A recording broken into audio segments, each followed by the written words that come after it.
গত ৬ মাসে নতুন সরকার দায়িত্ব নিয়েছে। এই ৬ মাসে সরকার কতটা সফল, ব্যর্থতা কোথায়, আর সামনে দেশের রাজনীতির গতিপথ কোন দিকে?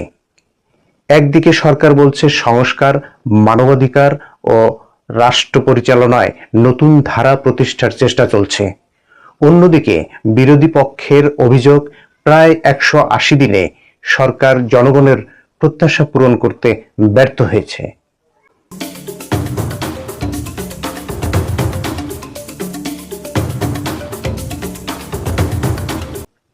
পঁচিশে আগস্টের রাজনৈতিক আলোচনায় সবচেয়ে বেশি গুরুত্ব পাচ্ছে সরকারের প্রথম ৬ মাসের মূল্যায়ন। জাতীয় নাগরিক পার্টি এনসিপির পক্ষ থেকে অভিযোগ করা হয়েছে, বিএনপি নেতৃত্বাধীন সরকার প্রথম ১৮০ দিনে একাধিক ক্ষেত্রে ব্যর্থ হয়েছে। তাদের অভিযোগের মধ্যে রয়েছে দ্রব্যমূল্য, জ্বালানি সংকট ও আইন শৃঙ্খলা পরিস্থিতি। তবে সরকারের পক্ষ থেকে ভিন্ন বার্তা দেওয়া হয়েছে। রাষ্ট্র পরিচালনায় গতি আনতে মাত্র কয়েকদিন আগেই মন্ত্রিসভায় মন্ত্রী নতুন করে দায়িত্ব পেয়েছেন। প্রশ্ন হলো, এই মন্ত্রিসভা পুনর্গঠন কি শুধুই প্রশাসনিক পরিবর্তন, নাকি সরকারের দ্বিতীয় ধাপের রাজনৈতিক ও নীতিগত পরিকল্পনার অংশ?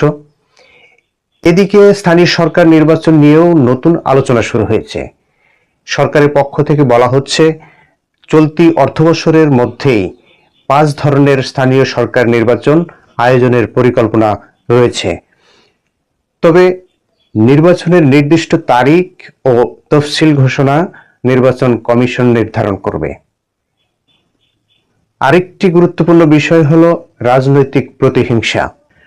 সরকারের পররাষ্ট্র প্রতিমন্ত্রী শামা ওবায়দ ইসলাম আজ বলেছেন, রাজনৈতিক পরিচয় যাই হোক, কাউকে রাজনৈতিক প্রতিহিংসার কারণে অন্যায়ভাবে আটক বা কারাগারে রাখা হবে না।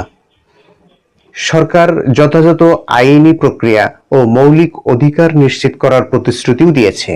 কিন্তু এখানেই বড় প্রশ্ন, রাজনীতিতে কি সত্যিই প্রতিহিংসার সংস্কৃতি থেকে বেরিয়ে আসা সম্ভব, নাকি ক্ষমতার পরিবর্তনের সঙ্গে শুধু পক্ষ বদলাবে, কিন্তু রাজনৈতিক মামলা, গ্রেপ্তার ও পাল্টাপাল্টি অভিযোগের সংস্কৃতি থেকেই যাবে?